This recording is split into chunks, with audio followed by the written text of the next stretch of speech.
Hey friends of True Justice and the American Way. Today I'll be substantiating that the town is guilty of tampering with official documents and filing false official documents. They do this by posting altered transcripts on their webpage and by also posting edited video versions of their live stream videos of the meeting. What we're going to do right now is we're going to go through the September 6, 2016 action calendar, the portion specifically regarding 135 Stillwater and 2 Dolphin Drive. I'll be picking up with the official transcripts on page 64.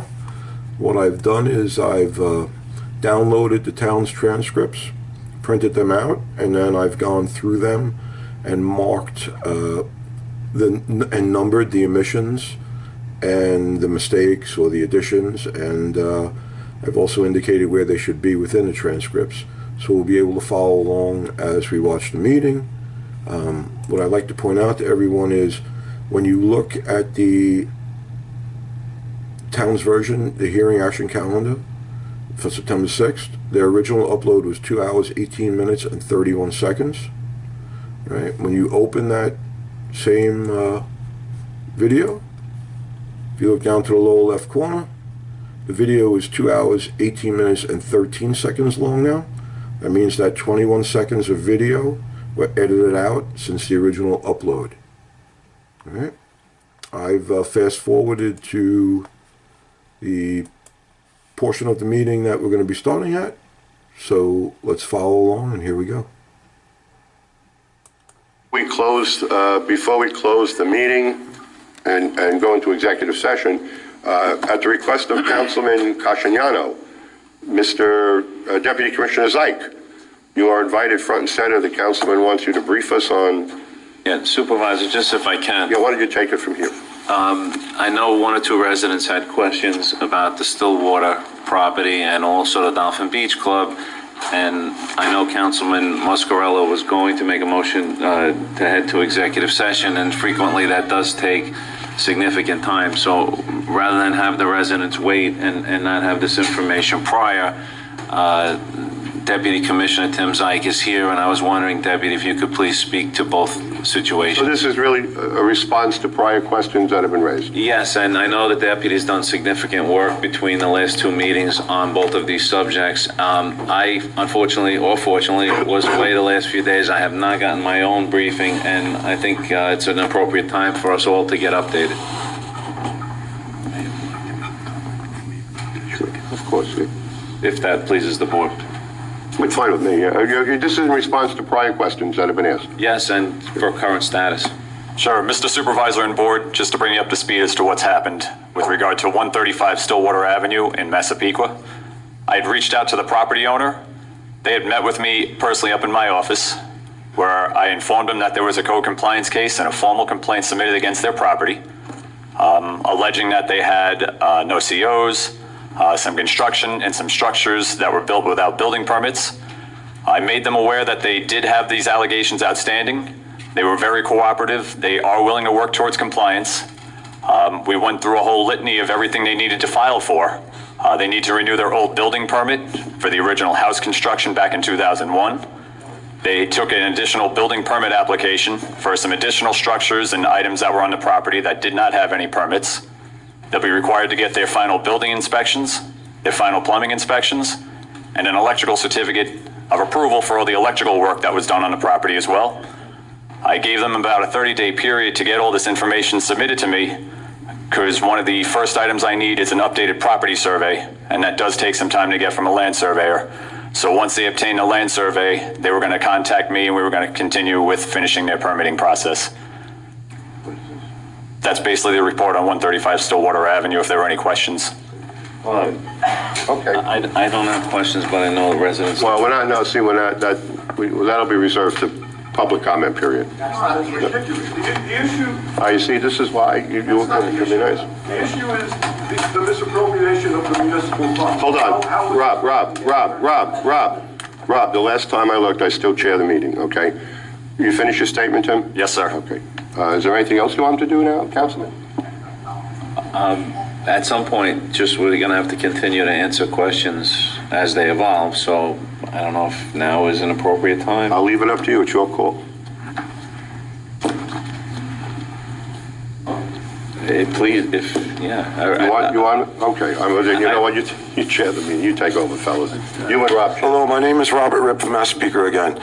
Listen, it's fantastic that you're addressing the code enforcement issues here, but that is not the heart of this issue. The heart of this issue is that somehow the consultant, Frank Antetomaso, Sidney Baum, was able to work through the system the town has and authorize, and you already voted on this resolution. So technically the homeowner could probably be suing you right now to get the money, but he authorized in my opinion, it's a misappropriation of government funds. He authorized a payment of $32,000 to the homeowner based on construction work that when you review the records, Frank Antetomaso did all the work for this gentleman. He did the plans, he did the sketches, he did everything, not the code enforcement stuff.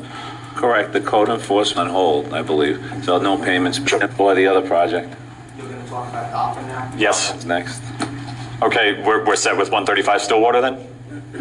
With regard to the Dolphin Beach Club, as it's known as 2 Dolphin Drive, myself, Stephen Marks from the supervisor staff, we had met with the Massapequa Shore Civic Association who owns the property down there. We did meet with them, again, made them aware that there was a code compliance case and a formal complaint made against the property. We went through in detail in terms of what they would need to file for. They were made aware of the fact that there are, again, the allegations with regard to certain items on the property that do require building permits. Again, they appear to be very cooperative. They seem to be working or willing to work towards compliance.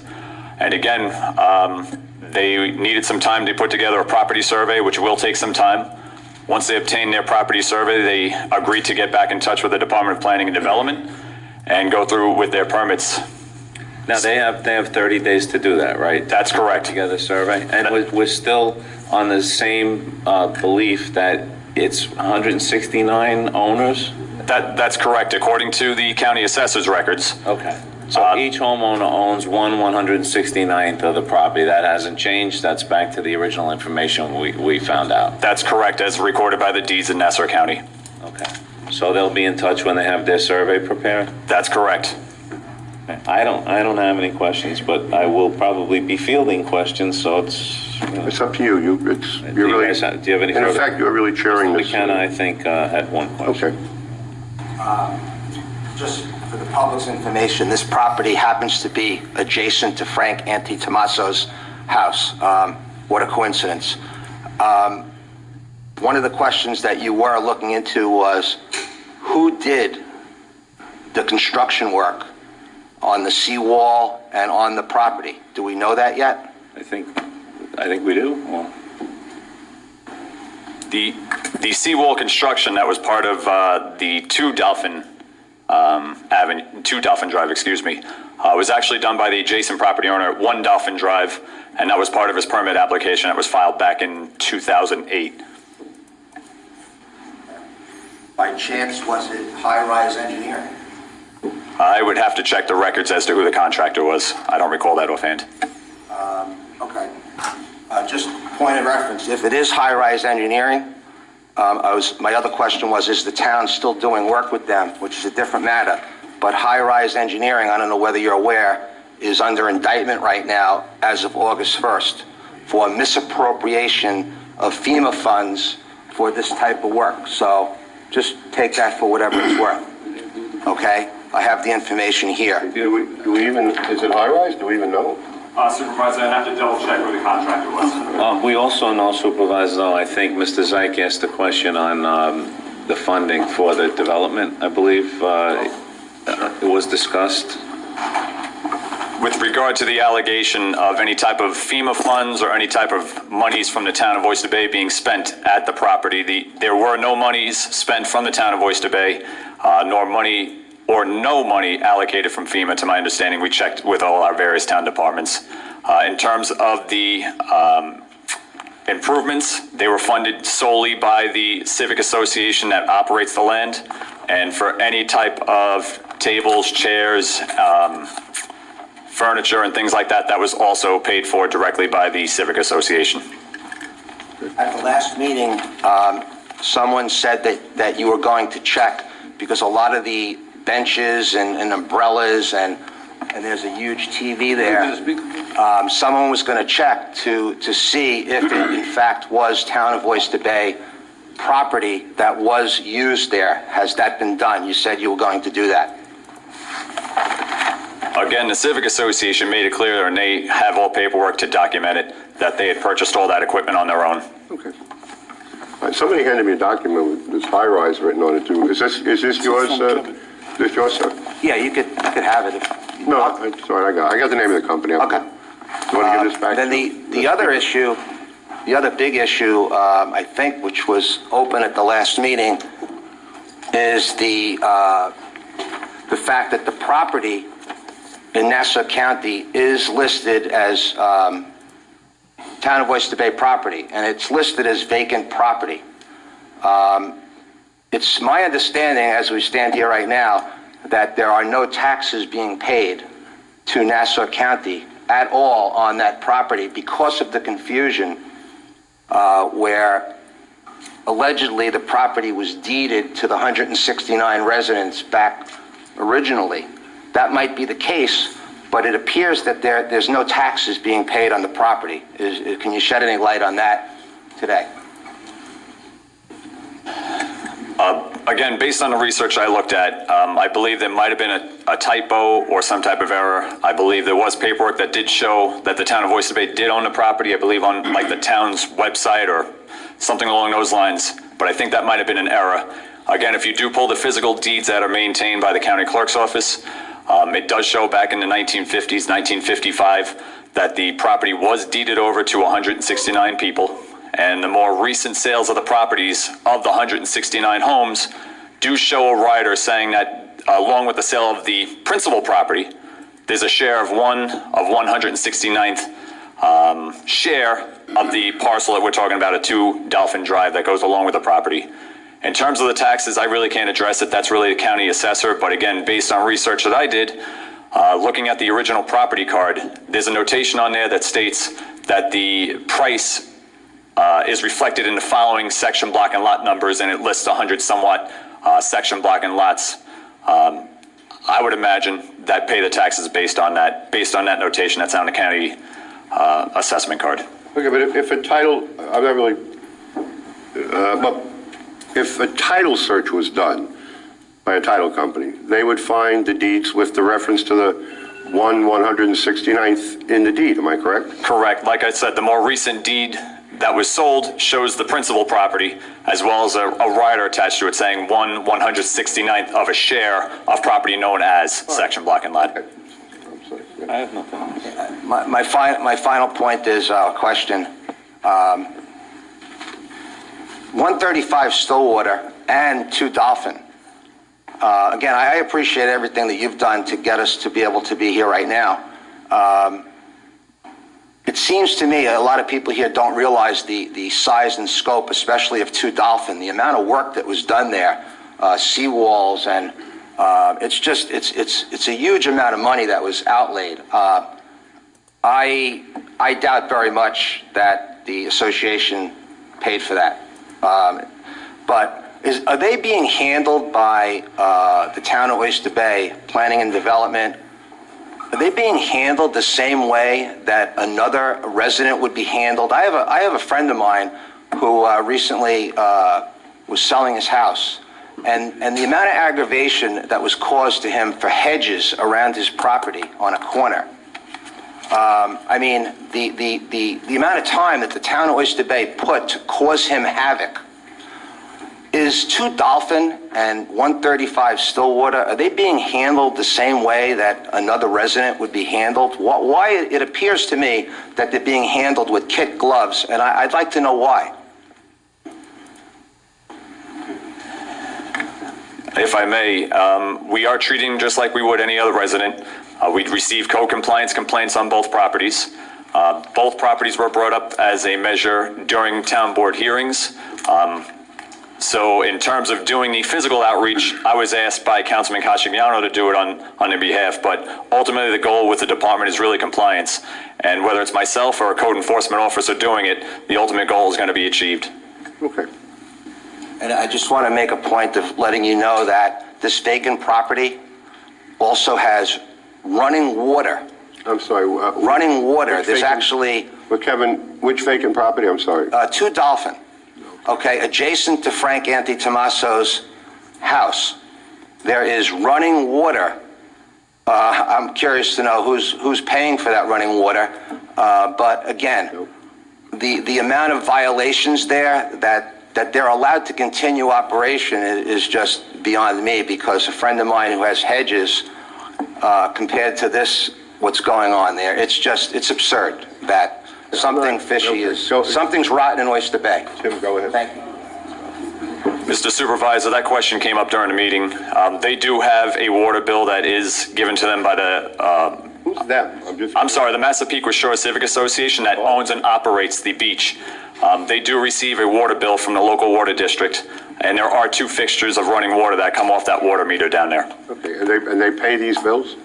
They say that they pay their bills, and they do have a bill from the local water district. Okay, very good. All right. I'm sorry, Councilman. That's all I have. What do you have? Well, it's up to the councilman.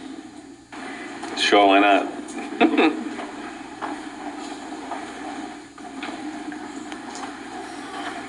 Hello again, my name is Robert Ritt from Massapequa again. I just want to explain that I had an opportunity to review the building files associated with these properties, 135 Stillwater, 1 Dolphin Place, is that the owner of 1 Dolphin Place, Frank Antitommaso, who is a principal in Sydney Baum, it's the town's premier, or one of the town's premier consulting engineering firms. He filed his application, his permits to build a seawall, and he filed to build a seawall on the adjoining property lot, the two Dolphin Place lot, and he didn't file building permit applications. It doesn't matter. He filed the necessary applications for his property, but there should have been applications and permits filed for the fixtures that are built on the 2 Dolphin Place property. Okay? So now, in 2008, Mr. Antitommaso did his seawall, did all this work and everything. I've made a complaint in regards to that. And in 2008, Mr. Antitommaso knew that there was no building file, in my opinion, should have known that there was no building file for the adjoining property. Now, I really find it a coincidence that the town of Oyster Bay has been holding that property as if they owned it all this time. It seems like it could have been a quid pro quo to me. Don't pay your tax if you let me build my wall on your property. I'd like to ask Mr. Zeik, have any notices of violation been issued to any of these property owners? Because that is the first step in a code compliance. If the code compliance officer, from what I understand from my experiences, if he responds on a request for investigation and he makes an observation that could be a violation, the first step is to file a notice of violation. This is what happened to me. You get 10 days to come in compliance. If you don't come in compliance, or at least work something out with the code enforcement that you're trying to come in compliance, then you get the summons. So when Mr. McKenna was speaking about kid gloves, this is what he's talking about. Have there any actual notices of violation been issued in this case? Thank you. The answer is no. Again, it was a verbal notice that I gave once I met with the residents themselves. Typically, a notice of violation is basically putting someone on notice or making them aware that there's a violation. Obviously, I did it in person, and they acknowledged it, and it would be the same course of action. If they're not willing to comply... I'm sorry, Tim, but which property are you talking about? I apologize, Supervisor. Water or... I think it applies to both. 135 Stillwater Avenue and 2 Dolphin Drive. Okay. So they both have 30 days to begin compliance. Otherwise, the next step would be? Going to court at that point. Why do they get a special deal? Everybody can come up with something. I'm sorry, but Robert Ripp again, Massapequa. Every other resident in the town gets 10 days to come in compliance. Why are these people getting a special deal that code enforcement, Mr. Zeik, he's the deputy commissioner. He should know the rules. He went and he gave them like a verbal or oral deal. That's baloney. Notice of violation should have been signed off on right then. They should have 10 days to respond in writing that they're attempting to come in compliance. Then if you want to extend it, that would be fair. But everybody else gets their NOV in 10 days, and that's it. You are treating these people with kid gloves.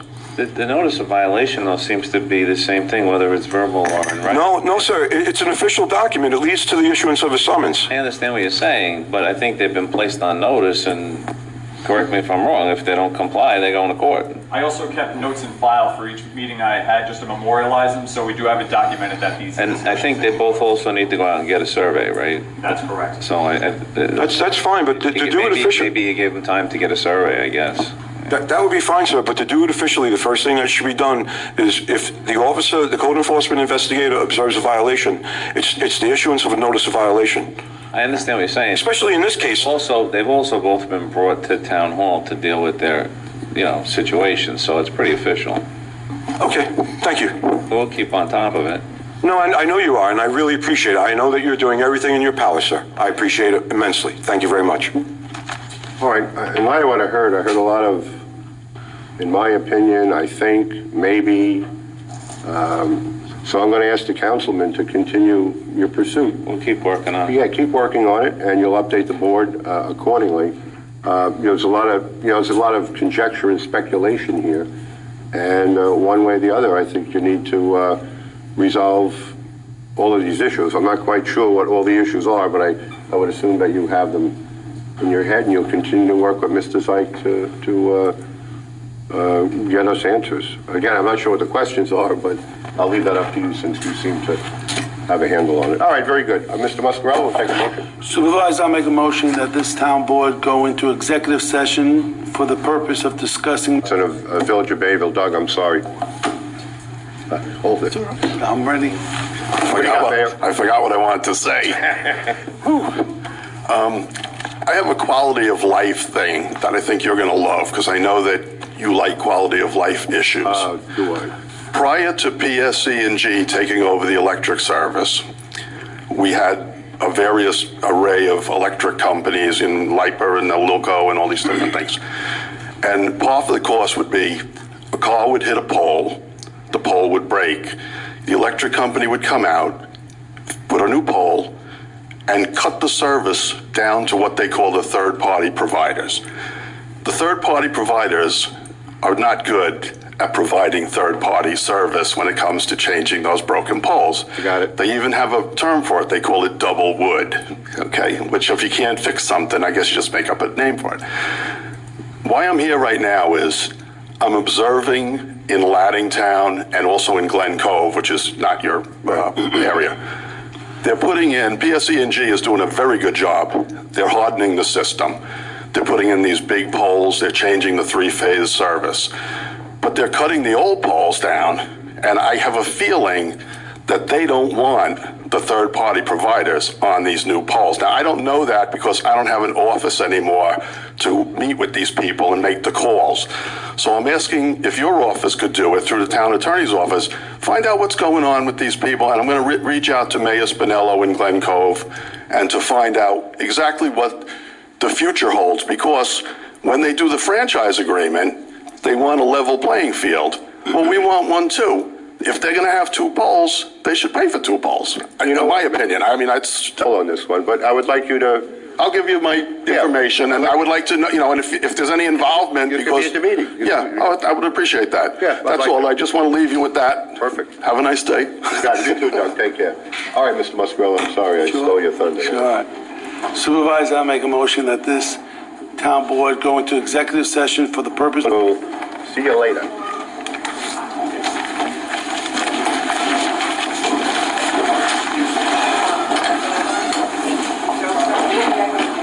Did you get that? Here, I'll leave these with you. So you can't pull it out for you. Okay. We got it. Sorry. Hey, Bob. Bob. Quiet. Picture color. Back.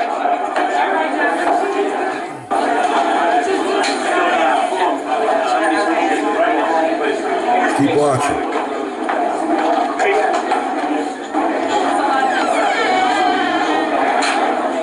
John.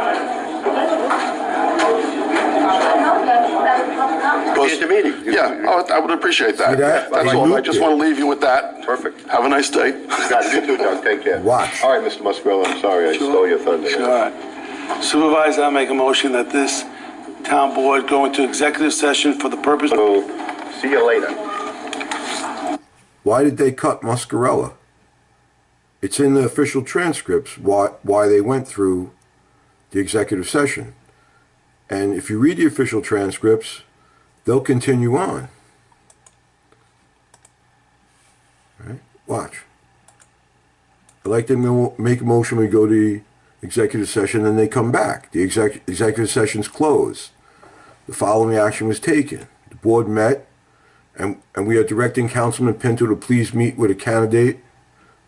Oh, excuse me. This is Councilman Alicia. I apologize. Supervisor, I'd like to make a motion that the executive session be closed. The following motion was taken. The board met, and we are directing Councilman Pinto to please meet with a candidate that we are very interested in for the deputy comptroller position. We have asked Human Resources to prepare a resolution for the next town board meeting to hire an attorney to replace the 6 town lawyers that have left the town attorney's office, and to further supplement the closing of the firm that was outside counsel for our negligence cases. Okay?